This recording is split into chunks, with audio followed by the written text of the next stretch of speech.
Hey, this is Marc Byrd from Hammock, and you're listening to the True Tunes podcast.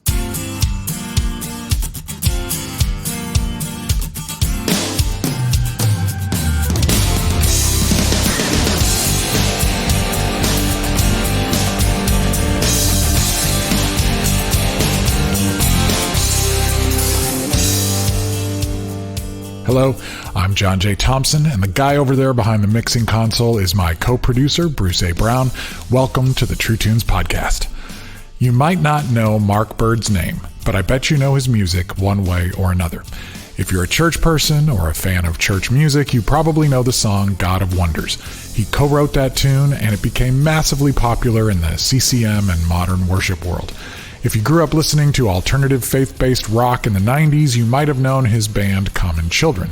But if you're not familiar with any of that stuff, but you watch television and films, you have probably heard the instrumental music Byrd has made, along with his longtime musical partner Andrew Thompson, also formerly of Common Children, under the name Hammock. That group's ambient post-rock music has earned rave reviews, been celebrated by the likes of Sigur Rós' Jonesy, and has been lauded by music and film critics around the world. Hammock has found a devoted fan base and has been featured in a wide range of films and television shows, including the 2017 film Columbus and the stunning Ricky Gervais Netflix series After Life.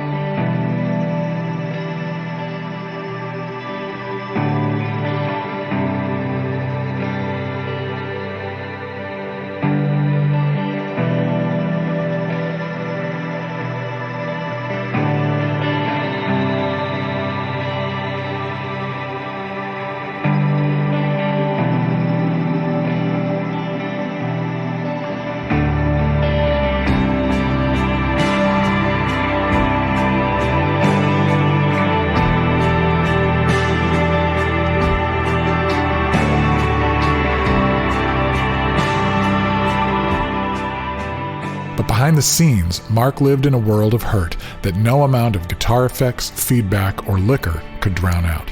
On this episode, Marc Byrd will talk about his story of pain, addiction, confusion, and doubt. He'll tell us about everything, from God of Wonders and Christian rock to Ricky Gervais and post-rock glory, and from making as much noise as possible to trying to hear that still small voice again. It's a hard road, and Marc pulls no punches.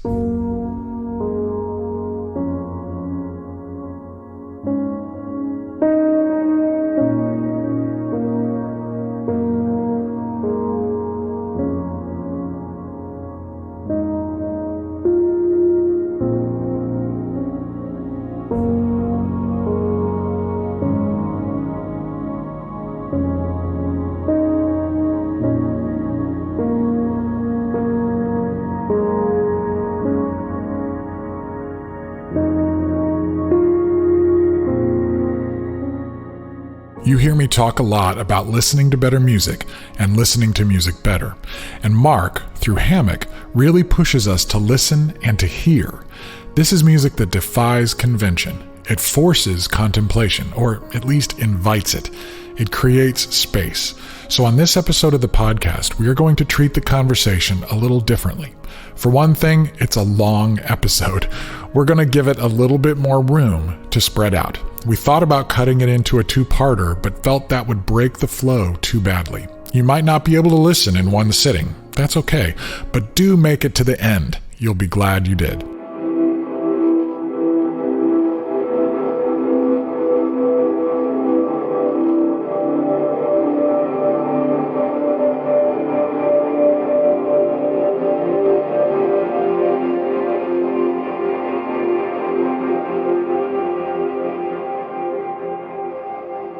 Also, Hammock has given us permission to use their beautiful music throughout the episode. So, Bruce is going to use that music to frame the conversation in the most contemplative way possible.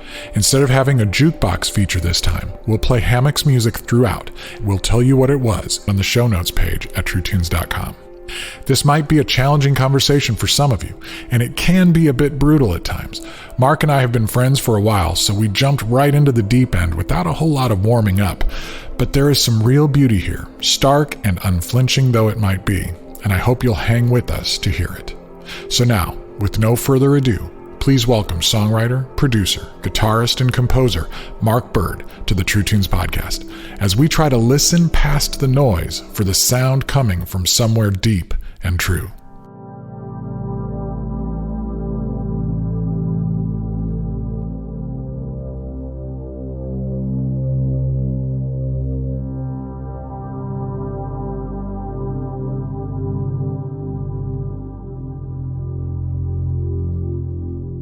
Thank you for taking some time to be with us today. How have you been? How have you been hanging in there through this weird year of ours? For the most part, I'm pretty good. Being in a recovery community, we're learning to have meetings on Zoom and to not meet in person. So that was the big adjustment. There's been some folks that have fallen away, shall we say, in the process of this. But for the most part, I would say that I work from home a lot. The only thing that's been different is that Andrew, his house got hit by a tornado, so we've not been able to work at his place. So I've just been here. So as far as work, it hasn't been that different. It's just, I just miss seeing people in person. I miss giving hugs and getting hugs. That's the kind of stuff I miss.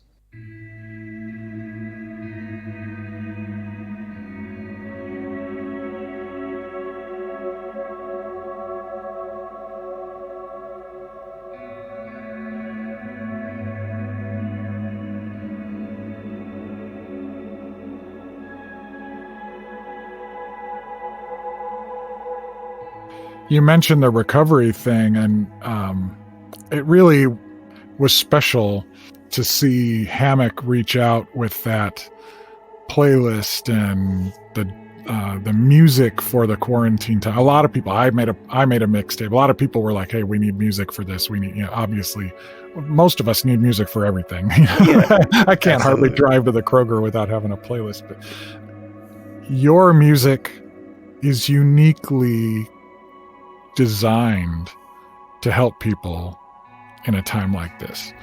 At what point, when the reality of what we were going to be going through was sitting in, did you think, okay, we need to think about our ministry in this moment and offering something to people for this quarantine that only Hammock really could do? When did that hit you, and how did you approach that?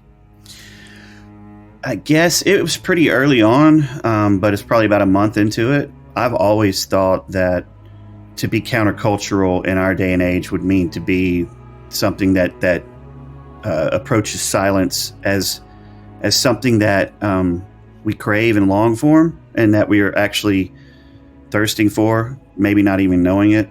And so early on, I just wanted to make a playlist that really basically spoke to me, because I know what it does for me whenever I'm lost in my own head. And so, yeah, I mean, early on, I would say that I decided to do that. But, we just mastered a 20-minute little guitar loop that I did, and then we're doing a 12-minute piece. If you feel like you're going to lose your mind, you can get lost in something that kind of pulls you out of that kind of insanity. I think that music is the inner landscape. Sometimes it's great to be aggressive and angry, but a lot of times where we are right now, that's just so in our face all the time. Mm-hmm. That I think that the music that creates an inner landscape of stillness or reflection, so that wherever we stand on the issues, when we speak out, we're not just reacting with more noise. It's coming from a space where how we say what we're going to say is equally as important as what we're saying. Because I just think anger with anger just means more anger. Noise with noise means more noise. To speak truth to power or to whoever, I think needs to be less reactive and more of a place of reflection. And I think our music and the genre that we run in is a great space to kind of sink into, so that when you speak, it's not just seeing the person as the other, but you're actually saying something that's true, but also from a place of kindness.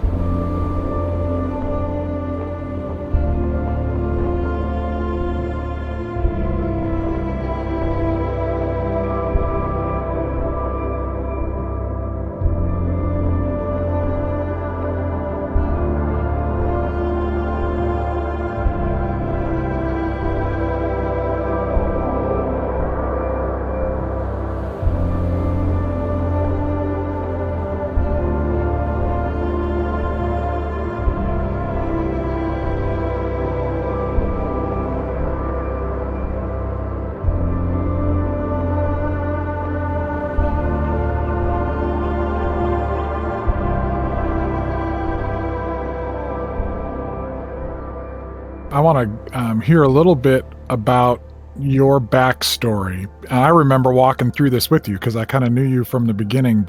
Kind of give me a little bit of a sketch of the stuff that was in the pot stewing that created Marc Byrd. You're an interesting dude. There's a lot of story here.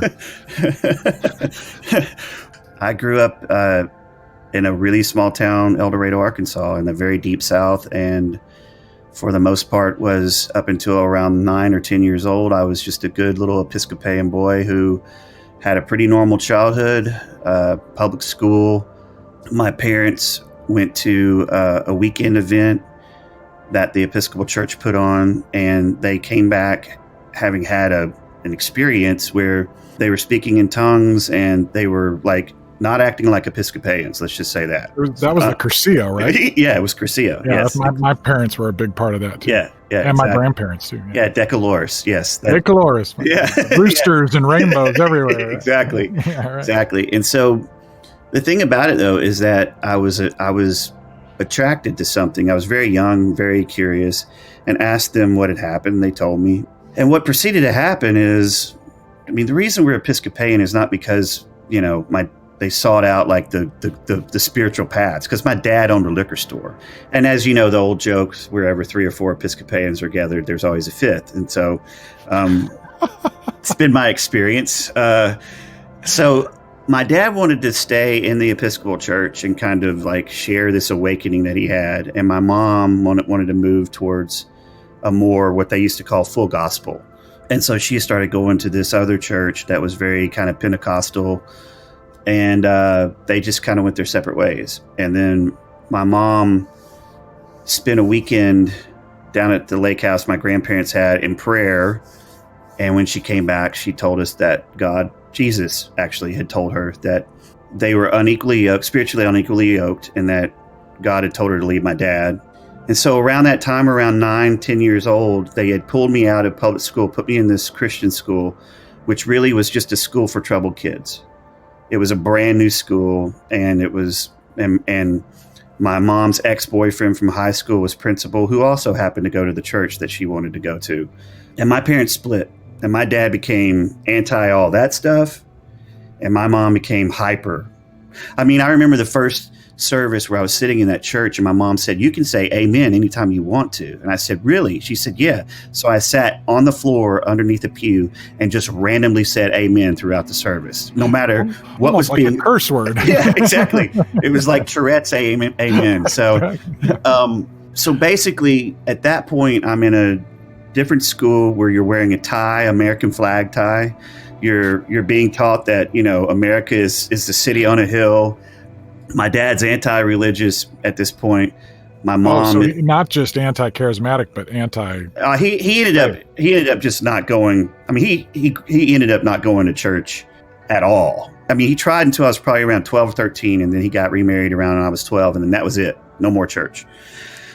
So anyway, my mom ended up marrying her old boyfriend from high school, and he was the principal of the Christian school. I got into drugs almost immediately. Like when I was sexually molested, I learned all of these things that a 9 and 10-year-old boy who was sensitive, I'm a very sensitive kid, it wasn't time for me to learn those things yet. I got introduced to Black Sabbath and AC/DC, so that was an awakening. All this kind of happened around the time that I was going through all these changes: family collapse, out of school, social collapse, and then I met marijuana. And it was like, well, this certainly helps. This puts me back in my body, shall we say. This puts me back in a space of feeling okay in my own skin. And from there on out, I could never win with my dad because I was at a Christian school. He wanted me to be a businessman in public school. I could never win with my mom because she wanted me to be a preacher.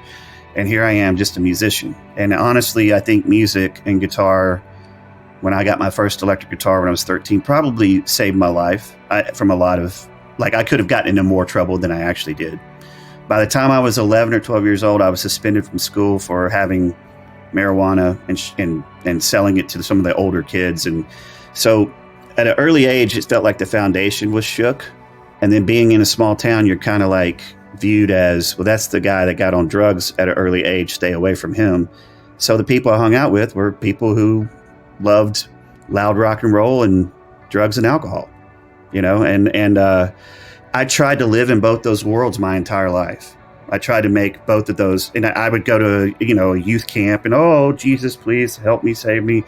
And then, 2 months later, I'm like, that's not fun, So it was a lot of contradiction and a lot of questioning and a lot of confusion, a lot of rebellion. And yet at the root of everything, I think for me is a longing to belong, to feel okay. Music can do that. Drugs can do that. But, Carl Jung has a saying that the addict's thirst is really, it's spiritus contra spirit, which is we substitute spirits, which is alcohol, another word for alcohol, for spirit. And our ultimate craving is for spirit. He uses that medieval language of we crave a union with God. And the scripture that he used for that is, as the deer pants for the water, so my soul longs for you.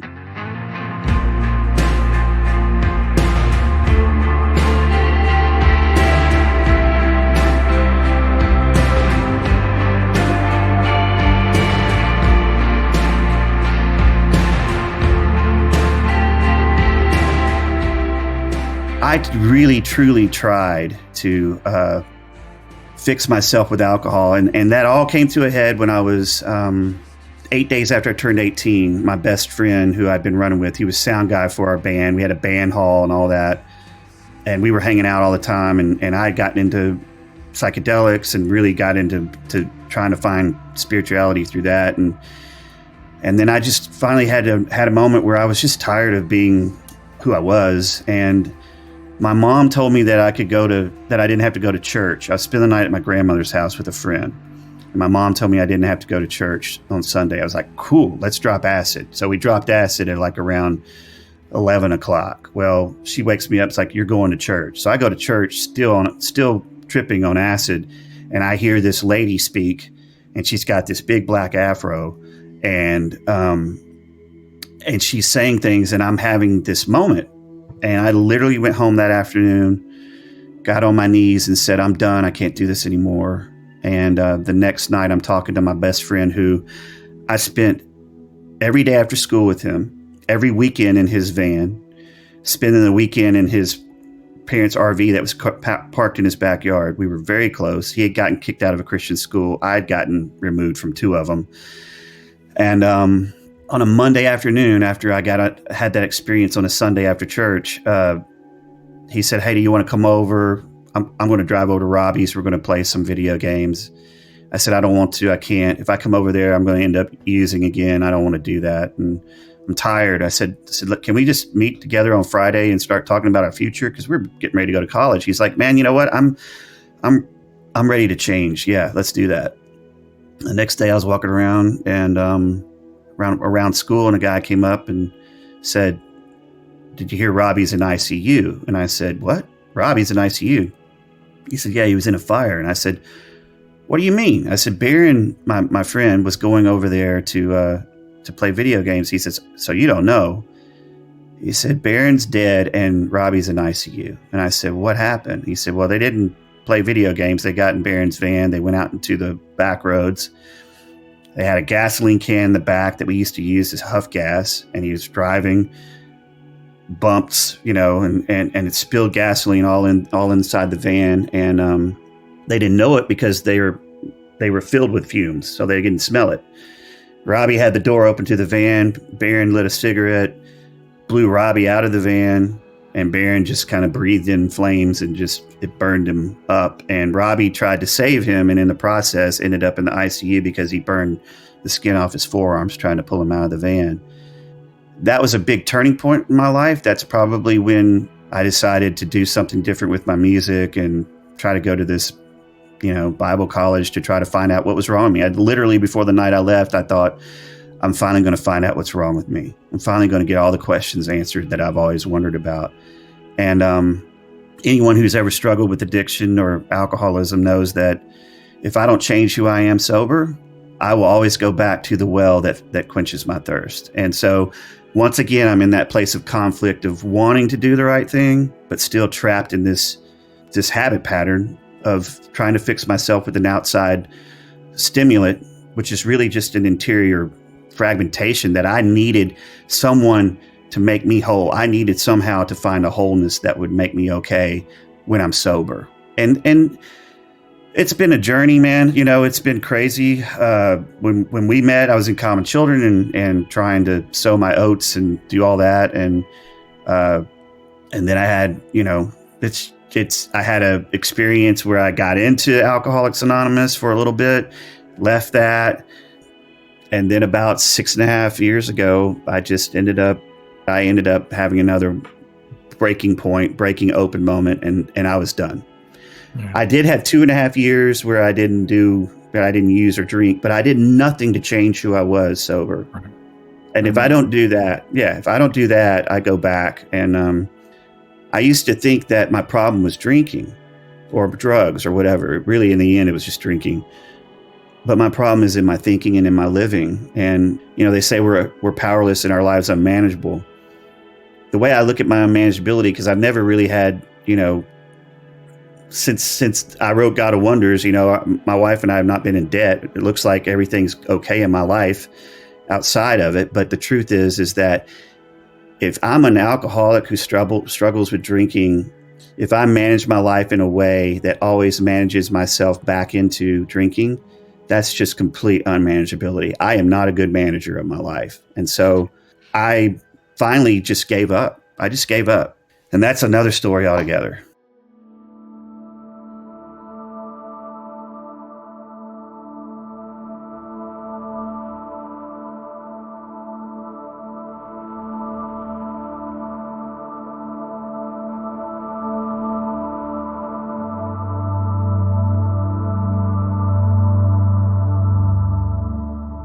I kind of want to drill a little bit into, because I think a lot of our listeners and the people I'm talking with are kind of at the stage of life that, whether they're the same age or not, of you heading into that college era.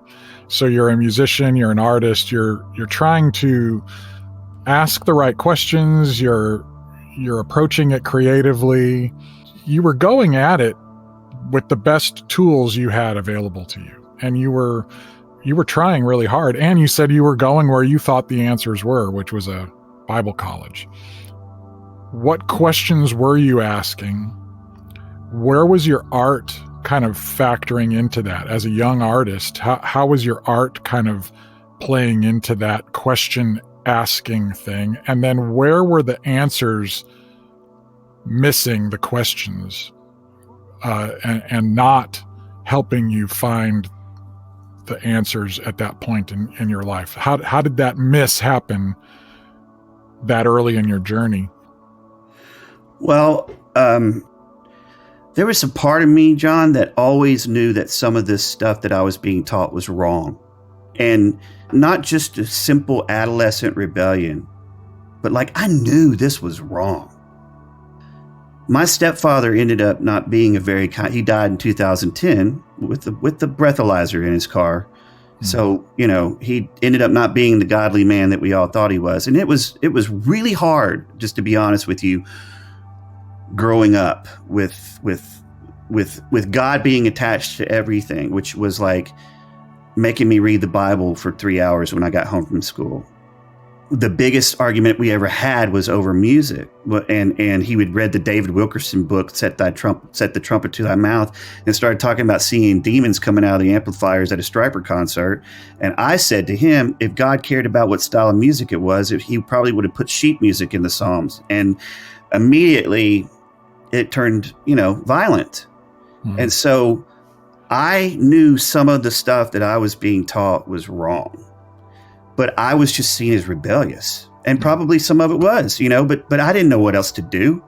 And so the questions I had is, what I know is that after that experience I had after my friend died was that I immediately started going to school, and I noticed people that I had not noticed before, people who were sitting by themselves and eating by themselves, the outcast. And I went and started having lunch with them, asking them who they were. Now that's a true, I think, spiritual experience, because I started wanting to see people the way I thought Christ was, which was compassionate, be with those who are literally eating by themselves, And so I went to Bible college wanting to find a deeper experience with that. Instead, I got taught how everything that I was experiencing needed to be questioned. Was the Bible true? How do you read it? Are you supposed to interpret a certain way? Is it all meant to be taken literal? Is there a God? And if so, which religion's right? What is true? Is Jesus real? The big one was for me was like I, even in the common children days was, is there a literal resurrection? And if not, if none of that is true, then what is it? What is there? Is it meaninglessness? And so I fell hard, head first into the pool of existentialism. I mean, I went way down into that. And I eventually ended up in a place of deep darkness and doubt before I got sober this last time, where I was just like, this is nothing. We're a nothing. This is a meaningless place. We're screaming into the void. No one's listening. We're alone. And so early on for me, I met a couple of guys that really took me under their wing intellectually and turned me on to writers outside of the Christian tradition, which I was raised in. So by the time you met me, a lot of folks that are kind of like discovering science and other things that like, whoa, has it always been like that? You know what I mean? It's like when we discover it, it's like it's brand new and we need to broadcast it. It feels like everyone that's kind of having an awakening of doubt and throwing away their faith, which throw parts of it away for sure, throw it all out, and then we end up still being an evangelical because we have to evangelize everybody about where we are now. So we go from needing to tell everybody about Jesus and what we believe to we need to tell everybody about how Jesus is not real and what we believe. I think in the end, what it turns out for me is that I just want people to know what I think. Yeah, I just want people to know that I have important thoughts in my head, And we want to be significant. We want to be heard. We want to know and be known, and that extrapolates out to everything, right? And I was taught that if you wrestle too much with this stuff, that doubt will lead you down the wrong path. And the truth is that I think we've all been raised in a very hijacked form of infantile Christianity, which is an immature kind of like certainty, not faith, certainty. Right. We have to have certainty about these things.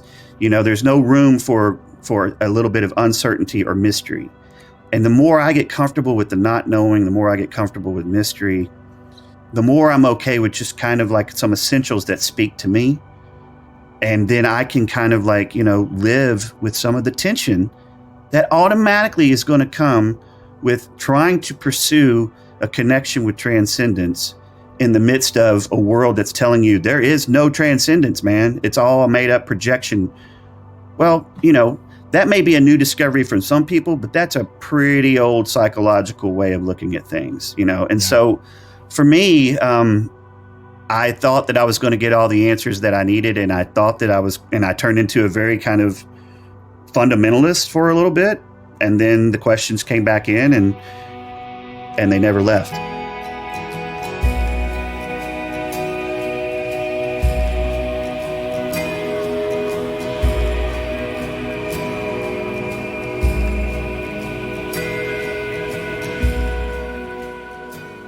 So you had the years doing Common Children, and you guys were not what I would think of as like a core Christian rock band. Like, you weren't out there doing the bumper sticker kind of stuff. You were more informed by, at least in my estimation, it always seemed like you were doing more thought-provoking, questioning kind of music. And I remember when you transitioned and you were doing the God of Wonders thing, and you also had Hammock. You were just starting the Hammock thing right around that same time. And this is before I started working at Capitol. I remember we were talking and you were telling me about those two things. I can't remember why. I think I wrote an article for somebody and I had to interview you for, I don't remember what it was, but I just remember you telling me these two really strange, like, departures. I wrote this real churchy song, and I've got this thing where all we do is kind of drone on our guitars and there's no hooks and no lyrics. What was happening with you that was, first of all, with God of Wonders? Tell me a little bit about the story that got you to that place of that song. Where was that signpost on this journey? Well, Common Children was not working out too well. You were also playing with the choir then too, right? Yeah, I was. You know, at that time, I was good friends with Steve Hennelong and Derry. Derry was kind enough to let me stay at Neverland for about 3 months, sleeping on an air mattress when I had no money, you know. And so transitioning into that is that I went home. I moved from El Dorado to Hot Springs, Arkansas, which is a pretty place, but it's also, you know, Arkansas. So I went to Hot Springs and I sat by a lake and I decided to write, just kind of like let some things pour out. And when I'm in Hot Springs, I kind of get back to my roots, you know? And so like I kind of got comfortable with just writing a worship type song, I guess. And when I came back, I had 3 song ideas, and all 3 of them ended up on that City on a Hill series. But the one that began was God of Wonders, and then shared that with Steve. Steve had just landed a various artist project called City on a Hill. And when we recorded it, we thought for sure it was just going to be another song that we offered up to the wind, and it was going to blow away, and we'd never hear another word about it. And so when it hit, I did not know that you got paid to have your song played in churches. I had no idea. And I felt a little kind of moral weirdness to it, because I didn't want the little small churches that I grew up in Arkansas having to pay money to play a worship song, you know. Mega churches, absolutely.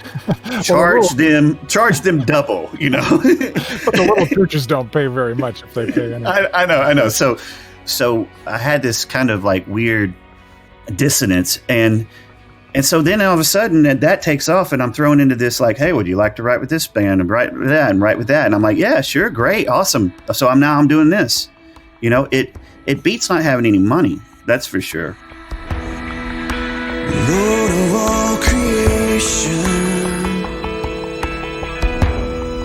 of water, earth, and sky,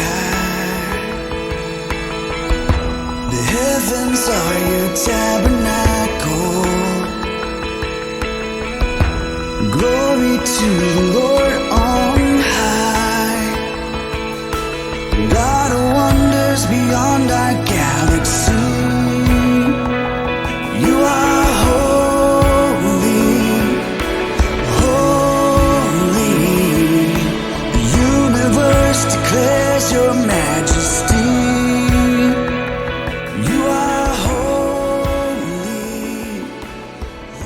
I remember, and tell me if I'm wrong about this, but I feel like you told me at the time something about you sitting on the top of your car, looking up into the sky down there in Arkansas when the lyric and the vibe for that song came. Am I remembering that right? Yeah, but I mean, it was more like around a lake and right. And all of that came about. And then Steve had from the Book of Common Prayer some imagery also. I wondered, having grown up in a similar Episcopal tradition and hearing and kind of watching this progression, if that wasn't in its own way kind of a moment of contemplation, it might have blown up into something much bigger. But that song, to me, compared to a lot of what was happening with worship music, has more contemplation going on in it. And especially from you as an artist, it was a different tone. And I wonder if it started turning a page a little bit for you to be a little bit more reflective and a little bit more receptive to the universe and the energy outside, kind of more mindful and aware. Do you think that maybe there was something going on like that? Definitely. I mean, if you look at any of kind of the worship type stuff that I've written, it's all about kind of a cosmic sense of the vastness of things, but yet also the dichotomy of the scandal of the particularity too. Like there's this marriage between the vastness and then this love, that we feel very insignificant, but we are, but we're also infinitely loved, I believe. So there was this, definitely for me, it was an opening, because what I realized is that what I learned during that period of time is that if I'm going to write those types of songs, I'm not writing my next big art statement. I'm writing a song for a mechanic who works on cars. I'm writing a song for a person who might pick up trash. And what did that for me is that I read some of the parables and I realized that Jesus used all this simple everyday imagery, and he was no spiritual snob about it. In other words, when he was speaking to the masses, he wasn't trying to give a theological dissertation. He was saying, it's like this. It's like this. And so for me, that period of time, I think that what was different is that it's like we're depleted artistically, and so it's a ghetto that we're living in. And, we used to call it the Christian ghetto of art. So the truth is that there's something to be said that we love mediocrity, we are okay with it. But when it came to writing worship songs, I had to check my musical snob at the door. And I had to write songs for the folks, for the people. Right. Not everybody is called to be a great singer and an artist and can sing a complicated melody. To write something that's good but yet simple and universal is a lot harder than most people think. Exactly. Right. And the truth is that the songs that have ended up doing well are songs that I think, for me at least, started from a very pure place of just trying to find that. Not trying to get the next big, this is going to be anthemic, man. Oh my God, everybody's going to be singing this. Can you picture everybody, man? Hands are going to go up. No, none of that entered my brain at all whenever I was working on that.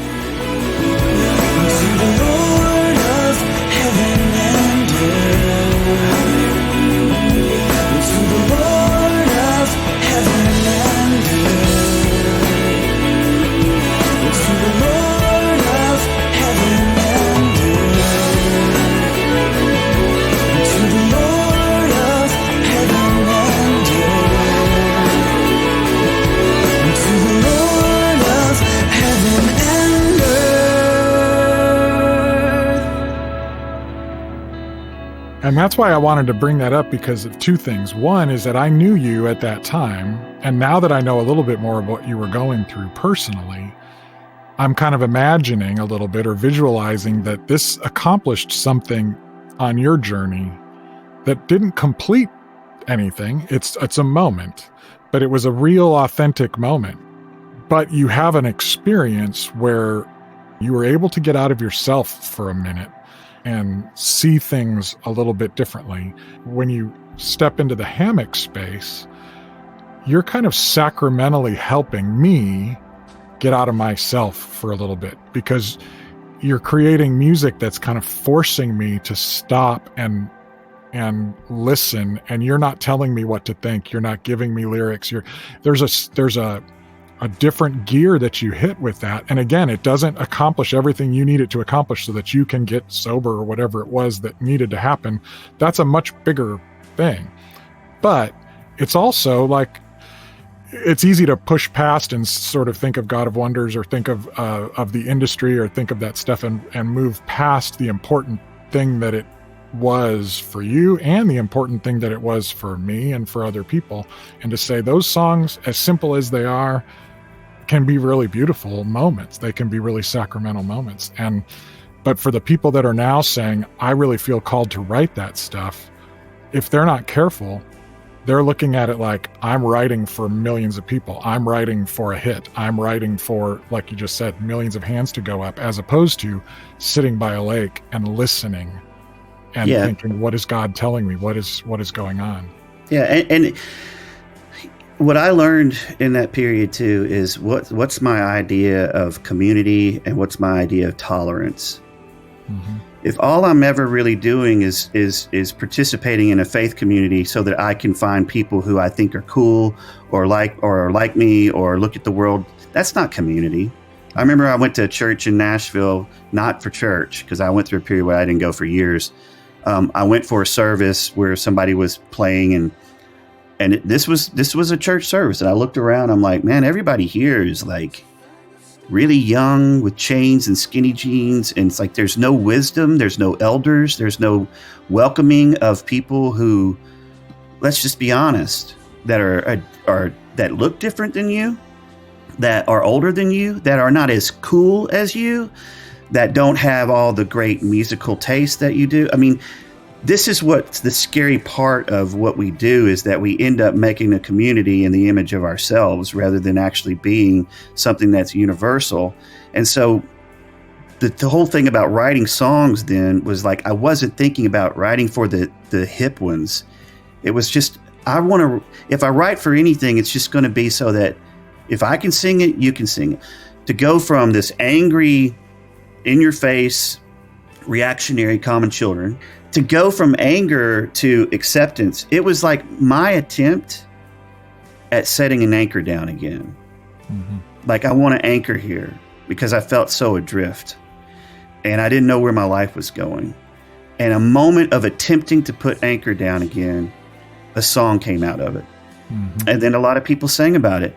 And that's great. But the problem is that we always want to camp out where we get comfortable, but it's not like that. You got to pull anchor. You got to keep charging the hill.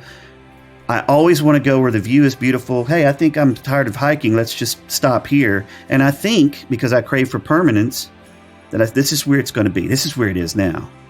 And then, boom, something happens. And what happened after that was Hammock, because it did two things for me during that time period. Is that, I see the worthiness of writing a song like that, but I also got to see the business side of it too.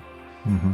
And I got to see a lot of things that, that I knew were going on, but now I really saw it, because now I'm not on the alternative end of things. I'm in the middle of it, where like money is on the line, And so I remember how you called me and I was still in Chicago, and you were like, I've got the publishing deal and I'm doing these new songs, but they don't have lyrics, and they're only wanting to pay me like credit like half or a third of the value for these songs, because they don't think that these songs have as much value because they're instrumental tracks. But if I write these worship songs, they're giving me full credit.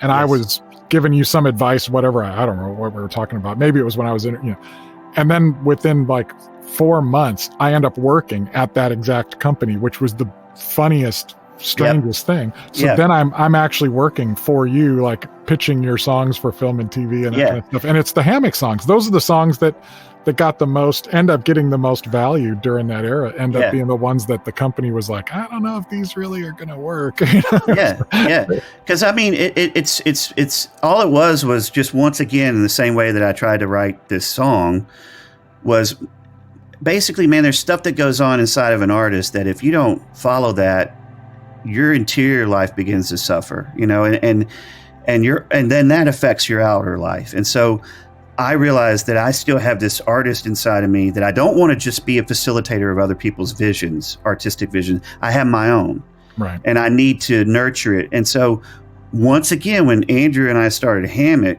it was not because we were going to make a record. It was because he was working in that industry. I was too. And we needed like a safe space.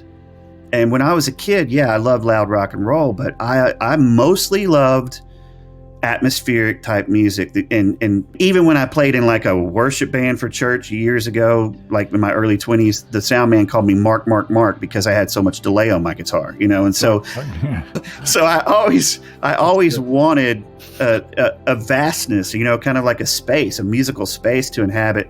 When we decided to do Hammock, it was like no agenda. It was a reaction to everything having an agenda. Like, I don't want any agendas involved. I just want to do music that if we walked into a record store when they used to exist, that if we heard it playing, we would want to buy it. We would want to go up and go, what's playing right now? I don't want to try to reinvent the wheel. I don't want to try to be anything like, I'm a music revolutionary. It's just, what do I enjoy listening to? What would I like to listen to? What would Andrew like to listen to? And we ended up having like 20 something pieces of music, maybe 30. And we made a record and we put it out. And then it just kind of like, those first few years were really difficult. I had to do both the songwriting and Hammock, until finally Hammock has been a full-time thing that I've done now full-time for, I don't know, 7-8 years, something like that, and yes, you're right. It was looked at like the dressing that went on the salad, but the worship music was like the main course. You know what I mean? It's like that's the way the publisher looked at it. And I get it, man. I forget. I mean, it wasn't their job to. I forget how weird the music is. The truth is if I'm honest, and this is just a story I think that maybe you do know, is that when I first presented Hammock at the boardroom around the table and had my Flash website up, showing and these pages printed, like, this is what I would like to do. This is what I'm pursuing. It has potential for sync licensing and film and all that. The guy who was the head of publishing at the time takes me out, puts his arm around me, and he says, Mark, I'm into art. I appreciate art, but at the end of the day, I'm a capitalist pig, and I signed you to write hits. And I said, man, I appreciate your honesty. And I remember, and I was right before I got there, and I know that he said it with a laugh in his voice, but that's not their job. Like, that's your job as the artist, is to go push those things. And then I do know that they went out and did their best to get some of those placements for you guys, and that is what they can do. But your job was you're never gonna, the industry people are never going to be the ones that are going to have those creative ideas and push boundaries. That's not what they do. And anybody that thinks, oh, I need a publisher or a label to help me do this really creative, imaginative new thing, they're just always going to be frustrated. You got to do that stuff on your own and then hope that they catch up to you.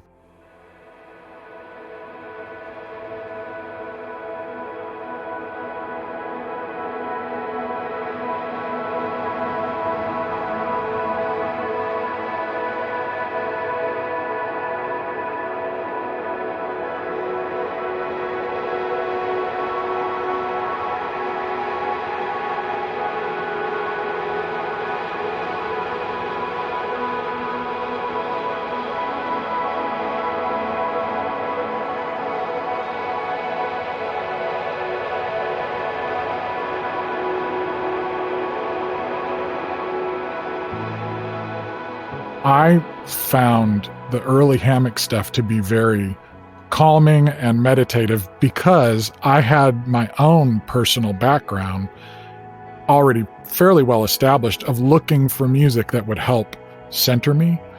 I had a little bit more of a history of using music that way. At what point did you kind of recognize that it did have that intent? Yeah, I would say by the second album, really. Yeah. It was pretty quick. Because really, honestly, the music that we made was to center us. And so if it had a centering effect on us, then we kind of hoped that it would do the same thing for others. And then being instrumental music, primarily instrumental music, what I'm amazed at is that the sounds that are inside of me, when they go out in the form of organized sound waves, there needs to be no narrative that it's trying to tell you, but it can still cause a lump in the throat, a swelling of the chest, an openness, so like literal kind of trying to catch your breath. And that's really probably the way originally music was done. So I really got into the idea of what's just the power of music, just music.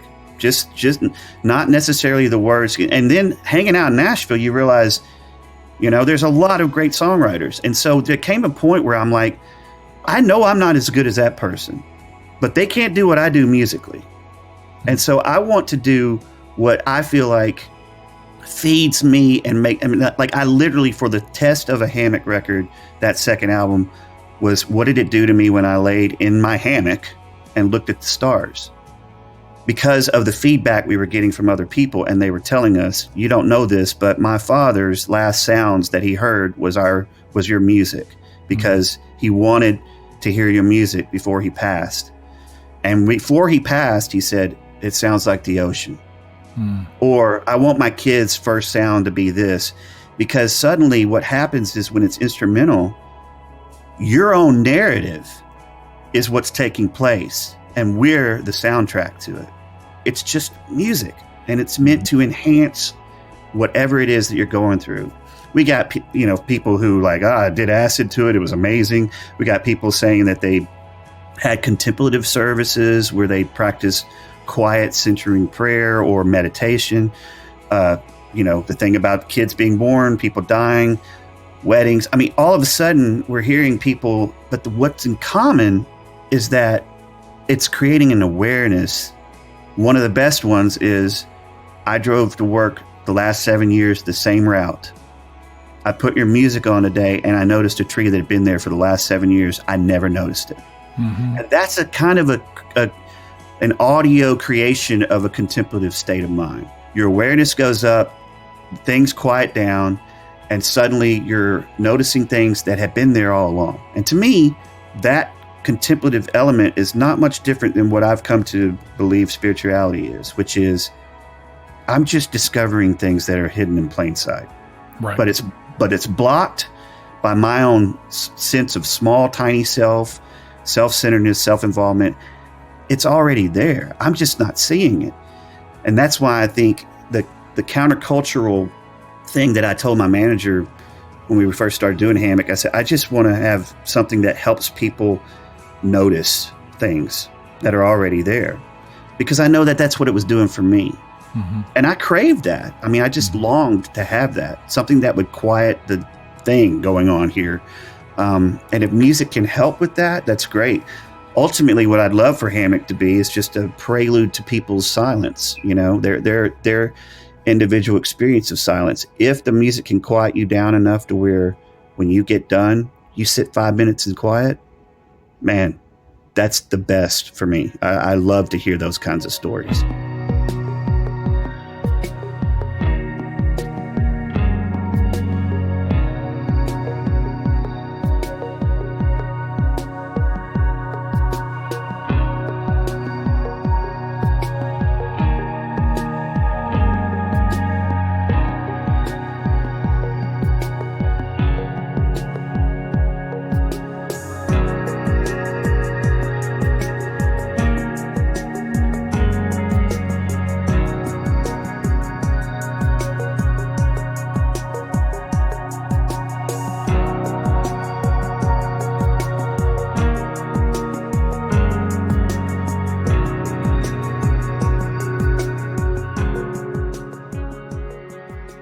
It's interesting. It reminds me in Celtic mystical Christian tradition, they talk about the 5-stringed harp. I don't know if you've ever heard of that, but that mysticism isn't really about, in the Celtic tradition, isn't really about like magical apparitions or that you're going to experience God through somebody interjecting a miraculous vision. It's about using this, this tradition of the 5-stringed harp, which is really the 5 senses, that we have to use all of our senses in order to perceive God around us. But we're so numb to what's happening that we're just kind of bouncing through the world and we're oblivious to everything. And I was listening to your music thinking, the first time you hear it, you go, oh, this is just pretty. It's like, because we're not trained to sit and listen to all those layers. And as each album has come out, each different, you've added different elements. I remember how excited you were when you told me about the choir and getting those human voices mixed in. But we don't take time to contemplate stuff. And how many things are we missing? That idea of having it be a prelude to silence is amazing. Silence terrifies me. You just told me a couple weeks ago that you were going to a silent retreat and you were scared it was going to mess you up or something. Yeah. Do you feel that doing this music this way has actually been a part of your own increasing your own understanding of what you needed to do spiritually in yourself so that you could come to a better place of health and wellness, spiritually and emotionally? There's no doubt that it has. It had two effects on me. One was mostly positive, some of it negative. But we skim now. That's all we do is we skim. We get online, we scroll through everything, and we skim, and we come away and go, I got it now. I got the information. All right, and we all kind of think that we know what's going on. To me, what you're talking about is revelation, allowing things to reveal themselves to you. But for that to happen, it requires us getting in kind of a quiet space. And like you're saying, some of the music people listen to, like, oh, I could do that. Give me some pedal effects and some reverb. It's like, no, you can't. I promise you.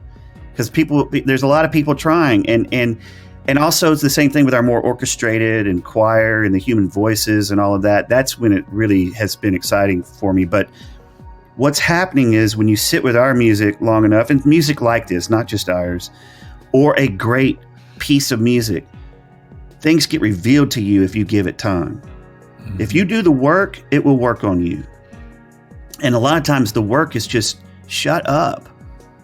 Be quiet. Drop the criticism and the presuppositions of what you think is happening and just be there. Let it happen. And then suddenly, you hear things like, whoa, okay, yeah, there's that and there's that.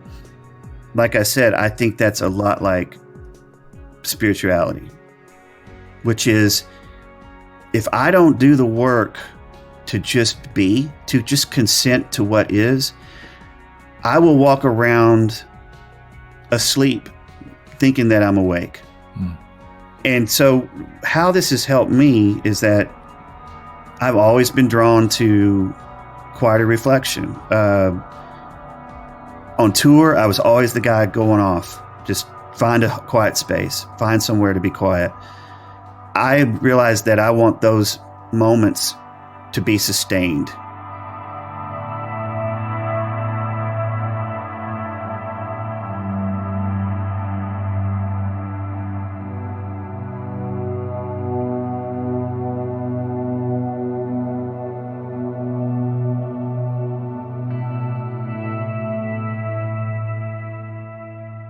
Now, this is where things get really honest and pretty dark. Marc mentioned a couple of names in this upcoming segment that he knew were familiar to me, including singer-songwriter Sarah Hart, who is a mutual friend of ours, and author, psychotherapist, Episcopal priest, and Enneagram expert Ian Morgan Crone. We kind of blast past their names in the conversation, but I don't want to assume that they would be familiar to all of you. But when I asked Marc about how he finally found his way through the noise, I expected him to be truthful, but not nearly this confessional. All I can say is brace yourselves for Marc's beautiful, terrible story.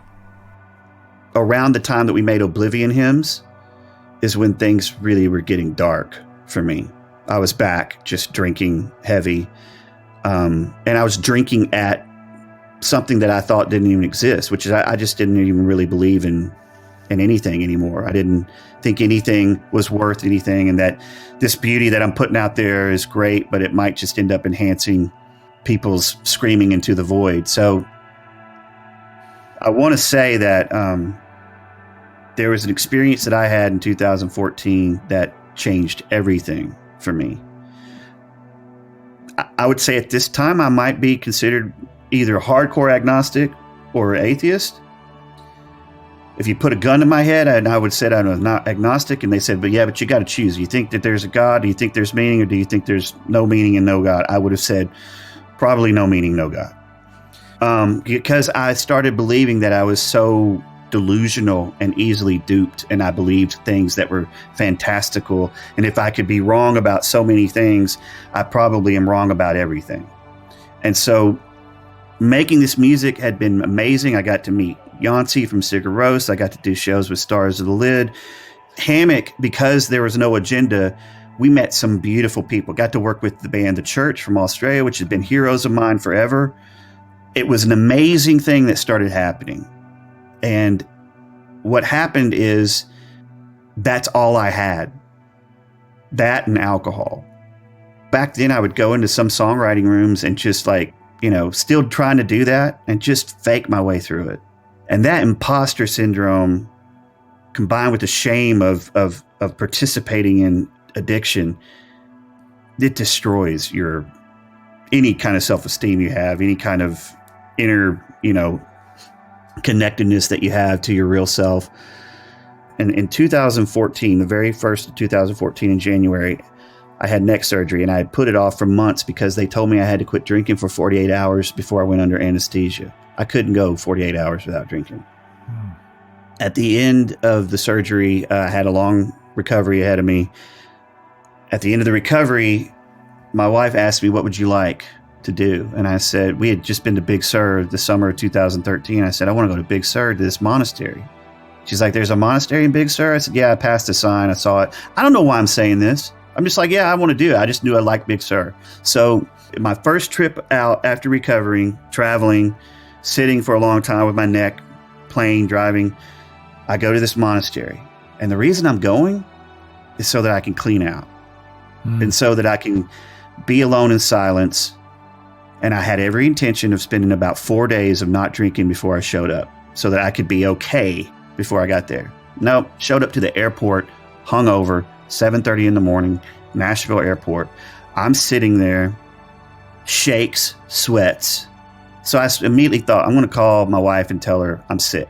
I can't do this. I got sick. About that time, there's this Greek Orthodox priest that comes and sits behind me. And it's this him and his wife. And there's this businessman that gets up and goes over to him and recognizes him and says, hey, you remember me? Blah, blah, blah, blah. We used to play Greek festivals. He's Greek Orthodox. He said, yeah, I kind of remember your group. He goes, are you still doing that? And he said, no, I'm not still doing that. Gave it up. Last event we played was a Quaker picnic. And I'm like, oh, wow, a Quaker picnic. Okay. And with the Quaker tradition, you just go in and you sit in silence that's your church service. You sit in silence for 30 minutes. And if something moves you to speak, you speak, but it's all about quiet and in silence. And so the priest asked the man and said, did you go to a Quaker service? And he said, yes. He said, can you describe it to me? He goes, well, I would say that it's probably the most profound and most pleasant hour of silence I've ever had.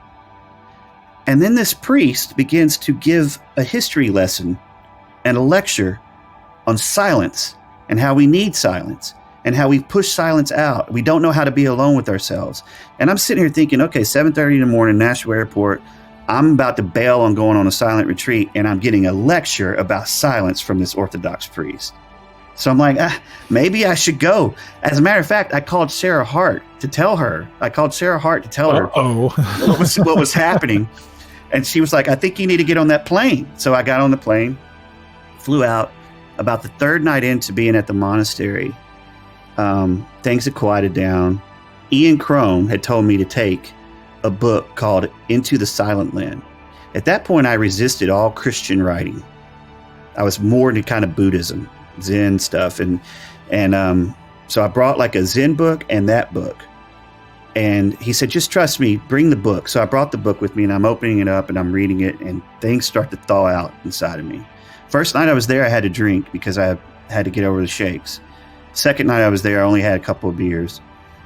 And I have my private hermitage. It's so quiet, I'm scared to urinate because of the noise it's going to make. It's so quiet. I'm like, it's terrifying. And I'm up there, and the third night in, I go out and I sit on this rock. I am not expecting anything. You have to understand, John, that at this point, I am just utterly convinced that I have left that Christian stuff behind. I'm done. But I was listening to this thing that someone put, I don't know how I got on my computer, but it was called something from Richard Rohr. And I was listening to that and reading this book that Ian suggested. And it is quiet enough that the words started sinking in a little bit. I'm sitting there on this cliff. I'm in nature, and I forgot the enchantment of nature, how much healing that can do for you. And I was so overwhelmed with just this quiet sense of like, it wasn't impersonal cosmic goo. it was like a personal thing, and it was love. And I began to weep, and I wept, and I wept.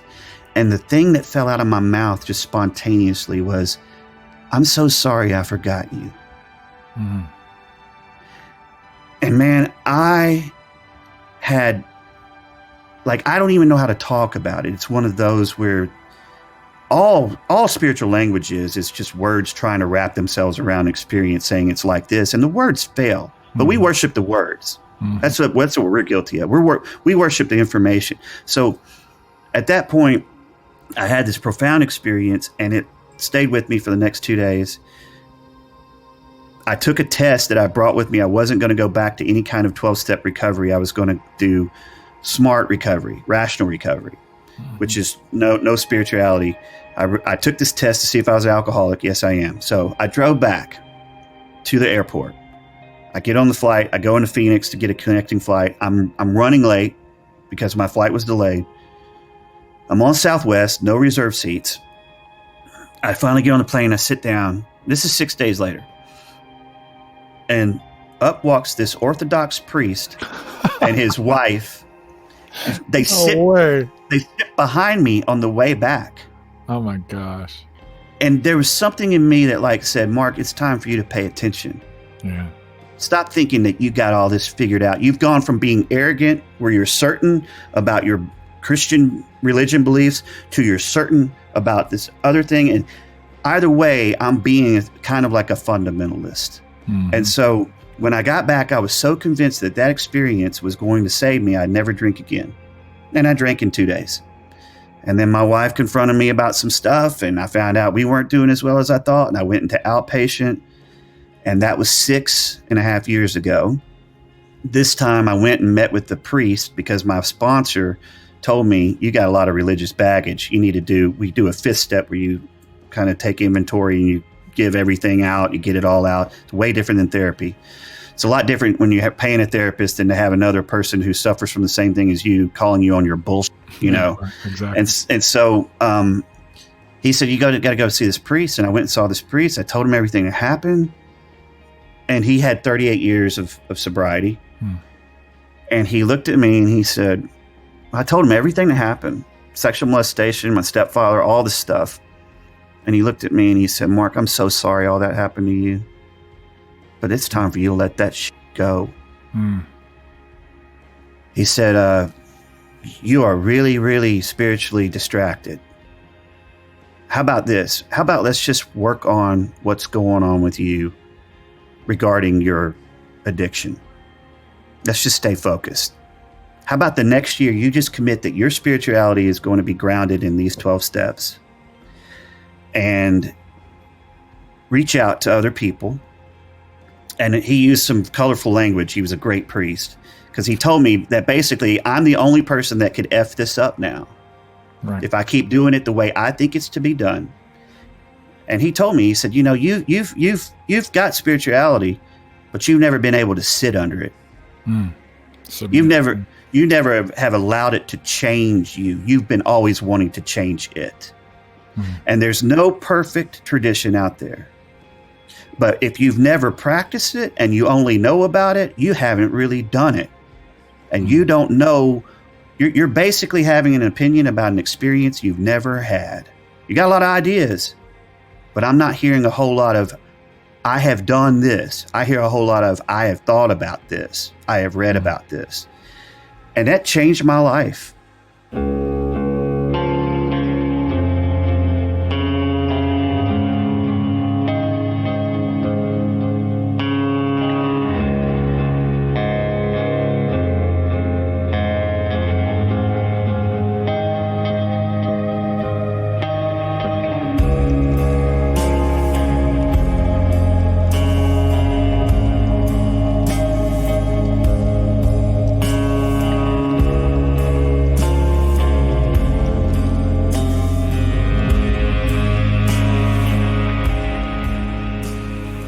So at that point, I just decided, man, I need humility, man. I'm an arrogant guy.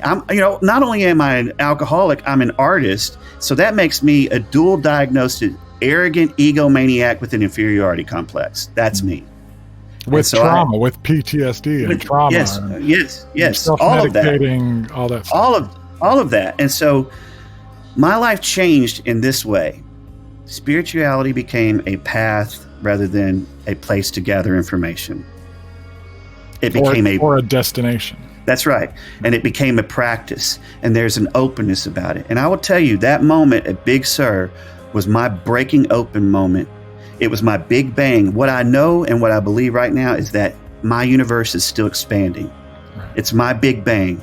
And it's still happening. Has it been easy? Oh, God, no. Has it been terrifying? Yes. Have I gone through some horrible things in sobriety? The death of my nephew, marital problems, all kinds of things? Absolutely. Loss of friends, dear close friends? Yes. But my spirituality, for me at least, I'm just saying it for me, is rooted in practice. This morning, before I met with you, I got up and I did my meditation. I sat in 20 minutes in silence. I read. I talked to a couple of people that enhance my life. I no longer need to try to stand out. I want to be a part of. I want to belong. I need to be a human among humans, a worker among workers. That's why I'm the guy who, when they talk about, let's have a musician meeting, a special recovery musician meeting for musicians only, I'm like, oh no, musicians already think they're special enough. Exactly. Right.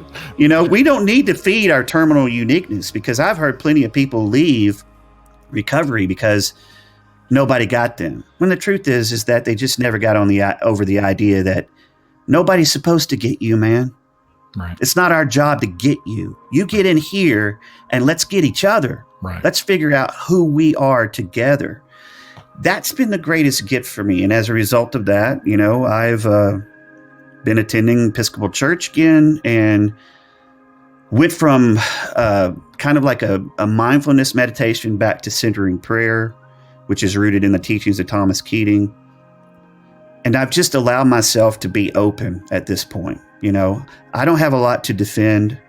My opinions and my judgments, when they start getting going and I'm starting to criticize everything because it's not meeting up to my standards, I know my ego's kicking in again. And the good thing about having broken people in your life that are working on their brokenness is that they will call you. They'll tell you, yeah, right. Hey, Mark, man, I don't think you're seeing that clear. Or as a matter of fact, you sound like you're really afraid. That's why you're so mad at that person. Just things I need to hear in my own life that keep me right-sized, my expectations right-sized. And I've learned to forgive, man. I tried to forgive my stepfather for so long. I tried so hard. But I thought that it was just like an exercise where you just think about it or you pray about it. It was work. And it's an ongoing process. Right. You know, and to set myself free by accepting them as broken, flawed, fellow sick people like me, spiritually sick like me, rather than they're a piece of garbage, you know, all they ever wanted to do, reducing them down to the worst thing that they've ever done, right? Which is basically reducing their humanity. I don't want people reducing me down to the worst thing I've ever done. Right. You know, but to see them as a whole person, because I want to be seen as a whole person, makes it a lot easier for me to forgive people. And I'm so glad that I've learned to, you know, that I'm still walking with a limp. I don't want to be completely whole. I want to be broken. And the other thing I'll say, I have good news for you. And I'll say this too, John. I was talking to somebody, and I get this a lot, you know, because I'm older now, you know, and I'm kind of like young artists reach out and all that kind of stuff, you know, and so many people are just, I'm done with this. I'm done with this, you know, whatever, however I was raised, Christianity, da da da da da da. When I ask them questions about how much volunteer work have you done? How many people did you reach out to today that you thought might need your help? You know, how much time have you spent in meditation? How much time have you spent doing all these things? What you discover is that it really hasn't been tried. It's just been talked about. It's been kind of assumed because they grew up in it. And then you get angry at it and you leave it thinking that you did it, but you never actually did it. You know, You did part of it, but you didn't do the main part of it. That's probably when someone says, I don't believe that it's a benevolent universe, I don't believe that I don't believe that love's at the center of all this. I don't believe that God's personal, whatever they struggle with. I just say, are you personal? Are you able to love? Are you benevolent? So do you think impersonal matter just kind of came up and just said, hey, let me show you how to love to where your heart aches? By discovering my humanity, I'm discovering maybe actually how the universe is run, designed, however you want to say it, And it's made me much more comfortable in my own skin. Although, man, like anybody else, I have crazy moments,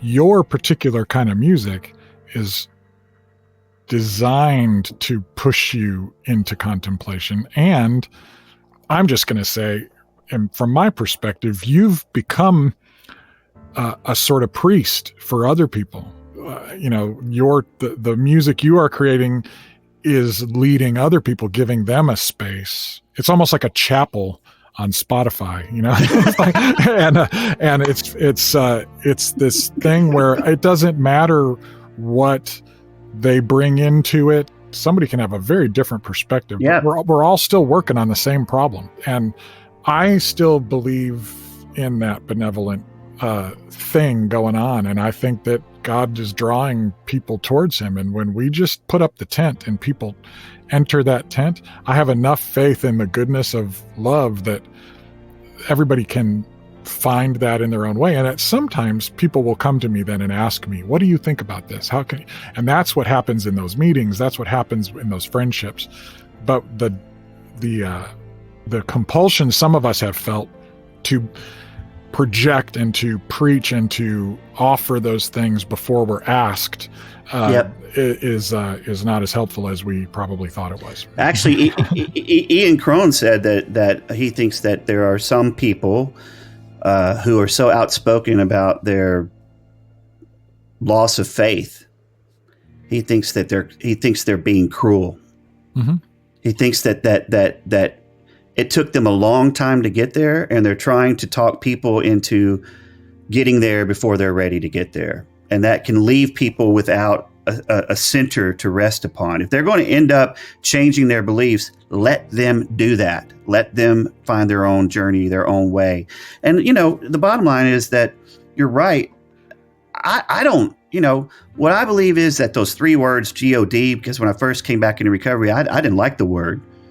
But it's three letters that represents a mystery that I allow myself now to participate in and be a part of, rather than sit on the sidelines and analyze it, criticize it, be angry at it, wave my finger at it.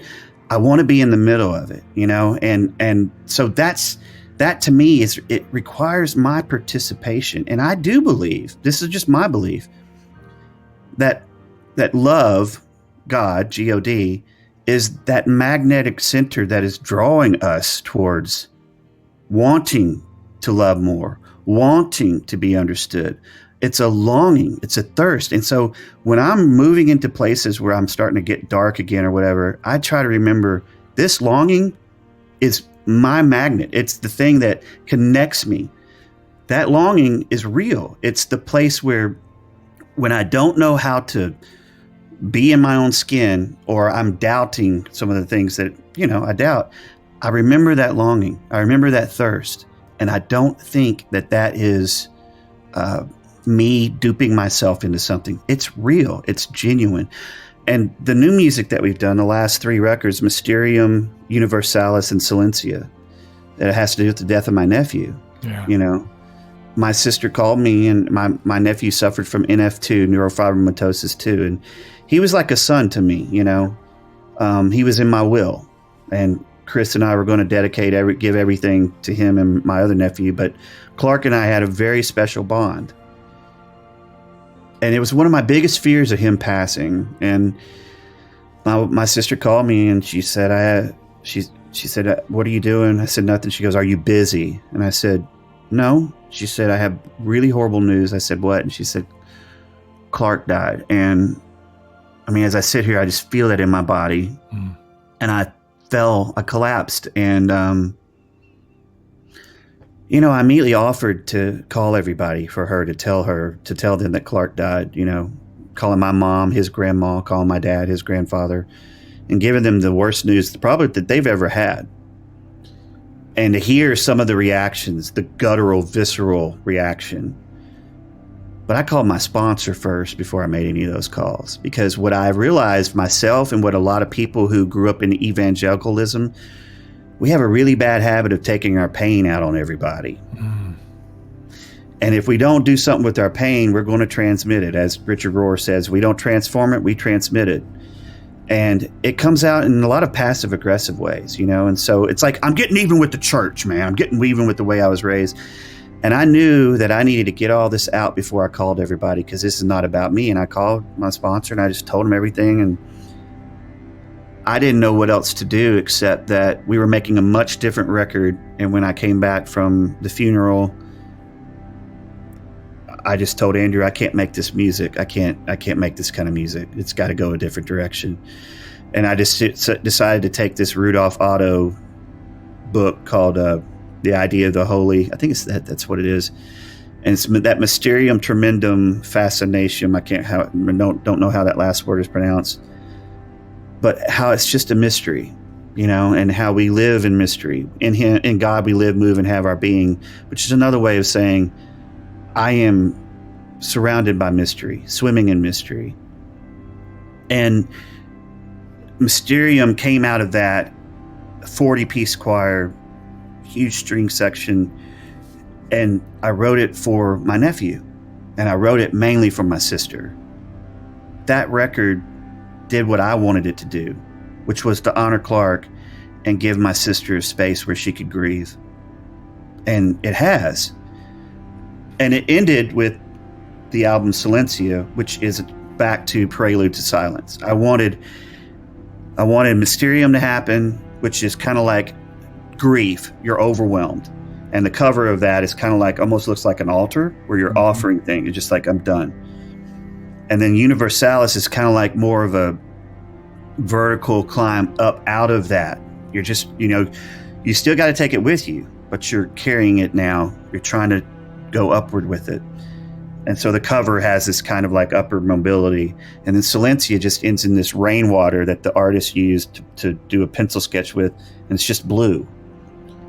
And so you go from grief breaking you open to trying to figure out how to make space for that grief and still move forward in life, to the wisdom that might come if you haven't allowed that to make you a bitter, angry person. You realize that you're in solidarity with everyone that's in suffering. You end up in a place of silence where there's space for wisdom to be there, the wisdom of the experience that you've been through. And in that quiet, I think you end up finding where you belong. And so after making a trilogy like that, you know, we just decided it's time to like not release a record this year and maybe take a little bit of a break and just let that sit for a while. That's our statement, you know.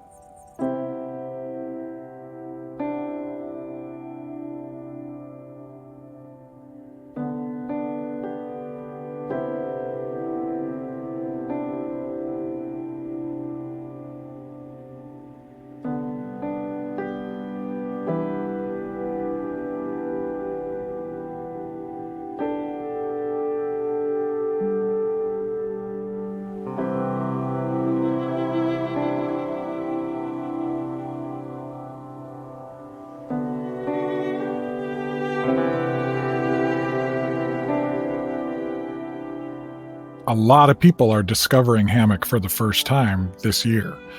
And they have that whole trilogy to journey through. And things like the Gervais, the new, you guys have had stuff being placed in film and TV all along, but that you've had a new level of placements. John, the thing is, man, is about the Ricky Gervais thing is that I know where he stands and all of that. And I actually can relate with it, cause he's a very thoughtful guy as to where he stands, smart, but there's an empathy that's also a cynicism and that's clothed in that's in all through Afterlife, and his empathy towards the human condition, just the overall human condition, I think is pretty apparent. Yes.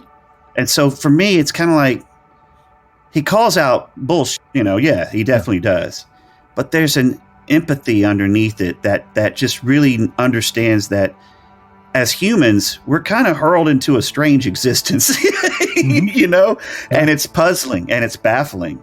And people get mad about him being outspoken about his atheism. It's like, I'm sure he's probably mad about you being so outspoken about your Christianity too. Sure.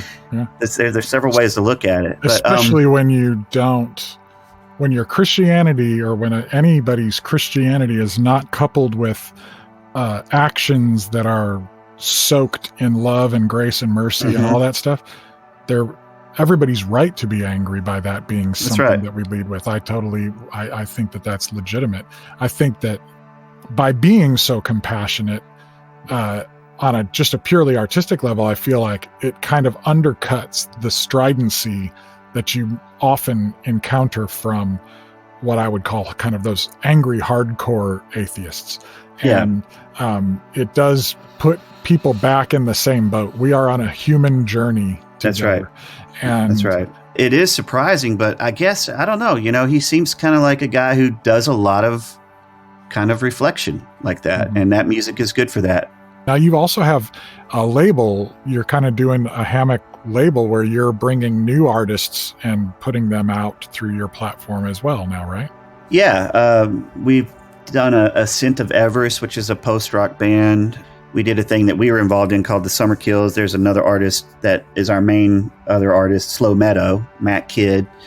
And then we're hoping that my wife will get around to finishing what she's working on, which is way different than anything she's ever done. It's pretty gorgeous. And I don't know what else is going to happen, but right now that's enough for us, know.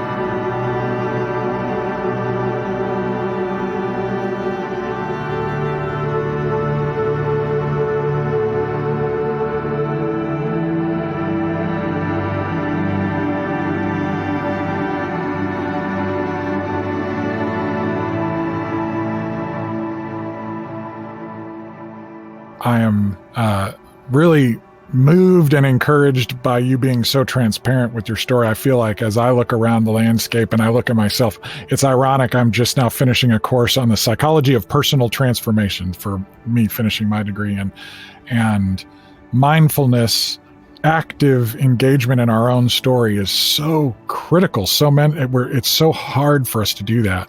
And seeing and hearing about how engaged you are with this and how thoughtful you are about it. Again, I go back to, for me, a lot of Celtic spirituality is something I've been dropping my anchor into. And this idea of thin places, they talk about where the barrier is really thin. And music is something that can help us find and realize how thin the barrier between spiritual awareness, mysticism, and not, again, it's a different thing than most people think of when they think of mysticism. But your stuff has been really helpful for a lot of people, and I just encourage you in it and keep going. Don't take too much time off, but take enough time off to reflect, and because this country, this world is in a world of hurt right now, and physically, medically, culturally, spiritually, we can see the problems of the individual writ large, and we can see the problems in the church. We can see, and a lot of it does go back to the same thing. We see what happens to an individual when he or she experiences abuse, and that pain festers and those questions aren't answered. We can see that in the church, and I think that a lot of the same answers you're talking about not having found, but finding, are the same kinds of things we as a group, as a church, as a community need to be finding, as opposed to thinking we found. And absolutely, that's a journey, that we're on. It's not a destination we show up to and say, "Hey, I found it. I'm good." Which is what I think mysticism, in the truest, purest sense, is what it's all about.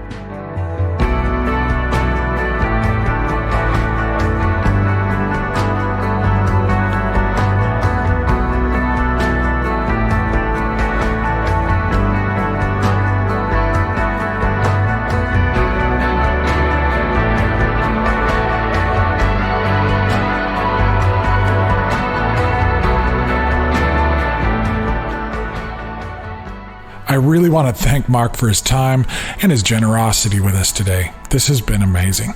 By the way, there actually was more to this conversation, believe it or not. After I stopped recording, Marc and I went on a bit of a theological sidetrack that was pretty fun, so I started the recording up again. I also asked him about the possibility of Hammock doing live music in the future, and we even talked about Common Children a little bit. But this episode has gone on long enough. I'm going to save that extra stuff for our upcoming backstage area for folks who get on board to help support this show financially. I promise something is developing along those lines, so stay tuned.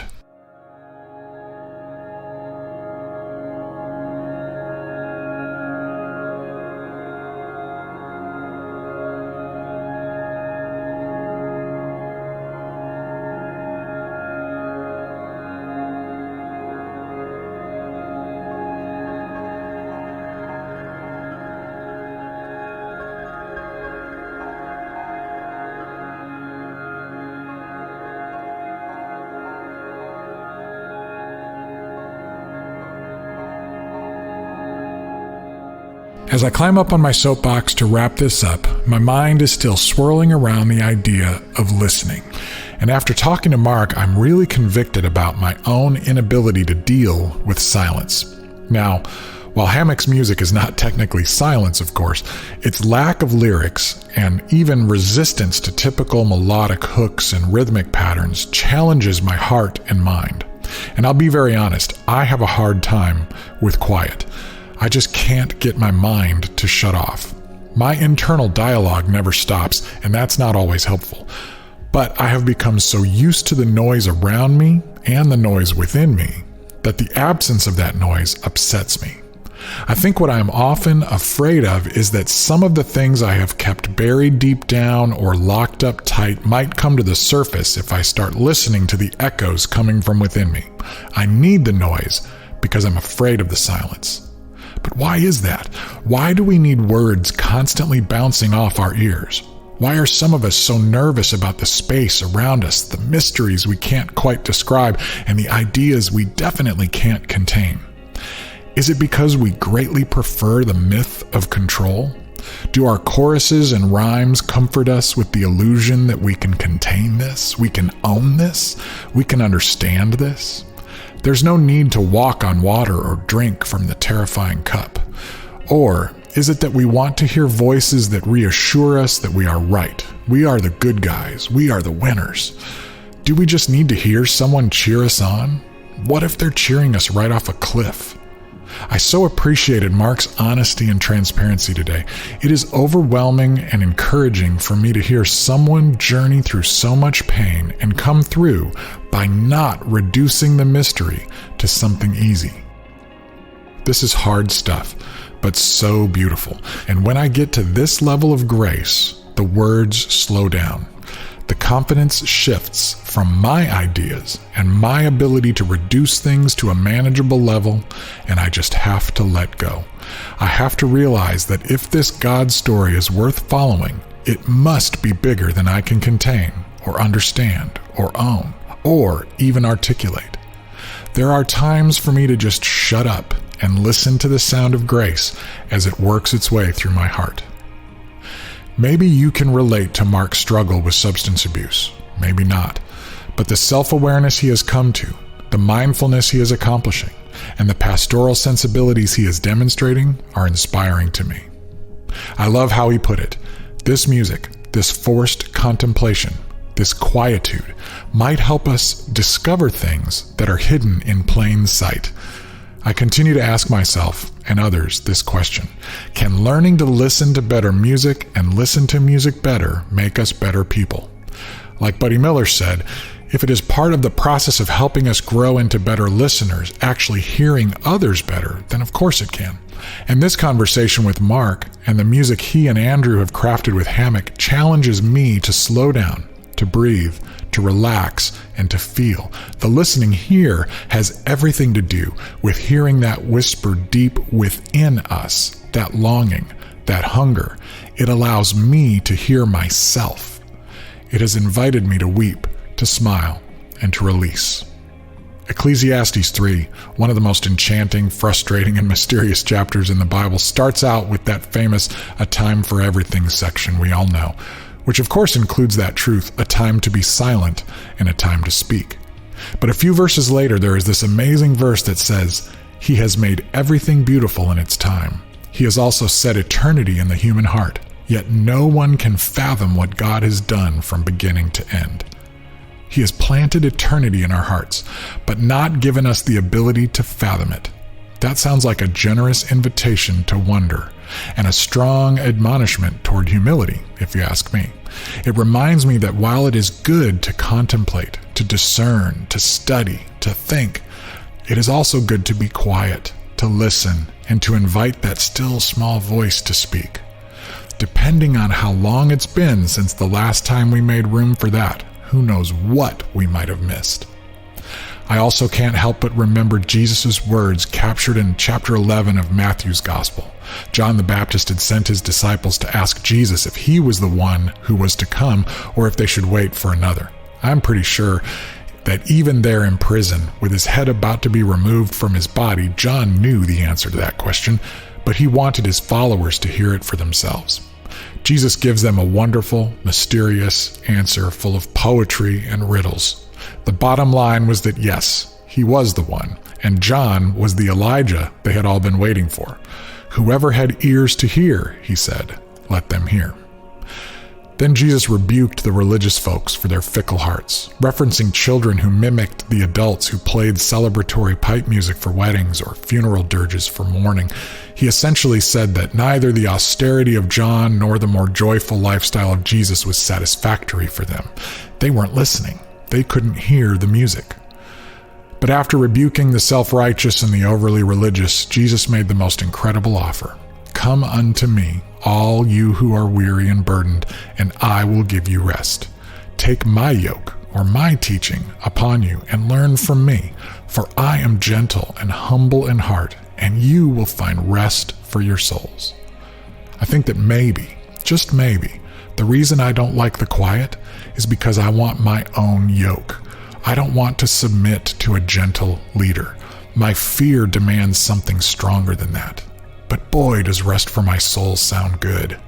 The thing about taking on the yoke of Jesus, it's like taking on the teaching of a rabbi or guitar lessons from a master. You don't do it once and you're done. It's a discipline you enter into. That's where the similarity to the yoke of an ox comes in. But this burden, it turns out, is light. This is more of that counterintuitive, radical, amazing grace kind of stuff that we have to have ears to hear. When we hear the pipes, let's dance. When we hear the dirge, let's mourn. And when we hear the quiet, let's not rush to fill it with noise. Maybe in that quiet, there is a still small voice waiting to welcome us to lay our burdens down.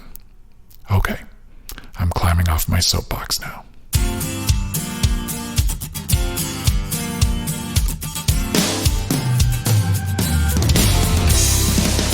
That's going to do it for this extra long episode of the True Tunes podcast. thank you for hanging in with us to the end. I want to invite you to check out the show notes page for this episode for a list of resources, including links to recommended books from Marc and some links to addiction recovery resources. If you find yourself in the grip of something you know you cannot control, be that a substance or a behavior, and you need help, please reach out to some professionals who can help you. This life is far too precious to spend in that kind of bondage. You'll find several resources listed in the show notes page, and I do hope you won't let this moment pass without taking steps toward the healing you need. And thank you to everyone who has been helping to spread the word for us about the show. We need your voice. And please drop reviews and ratings for us, especially at Apple. It's kind of amazing that we have had about 20,000 downloads of the show so far, and most have been through Apple, and yet we only have 3 reviews there. I know it's not cool to ask for compliments, but that's kind of what I'm doing. It does help new people discover the show, so thanks. I also want to send a big thank you to our sponsors at visiontrust.org. Please take a moment to visit their site. There are links at truetunes.com, and prayerfully consider sponsoring a child today. For just $40 a month, you can absolutely change the world for one child. You can build a relationship with that child too, and you can rest assured that he or she is being well cared for by a local champion right there in their own community. Please get involved if you are able, and if you do sponsor a child, please let me know. Thanks. I want to thank my co-producer and engineer, Bruce A. Brown, for putting the show together so artfully. And also, as always, thank you to Phil Keggy and Rex Paul for our theme song, the special instrumental mix of Full Circle from their album Illumination. And also, special thanks to Hammock for trusting us to use so much of their amazing catalog in this show.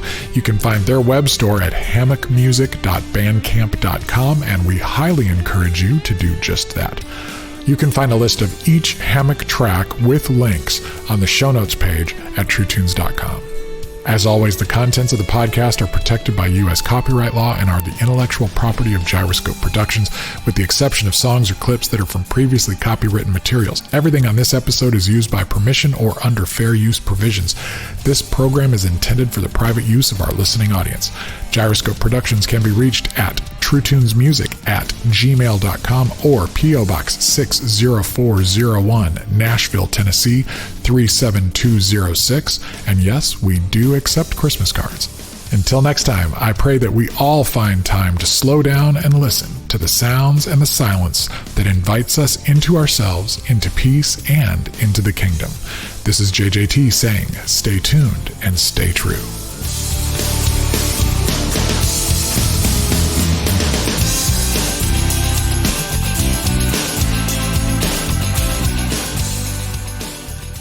It's a noisy hymn, but I only hope it'll get over to the non-believers.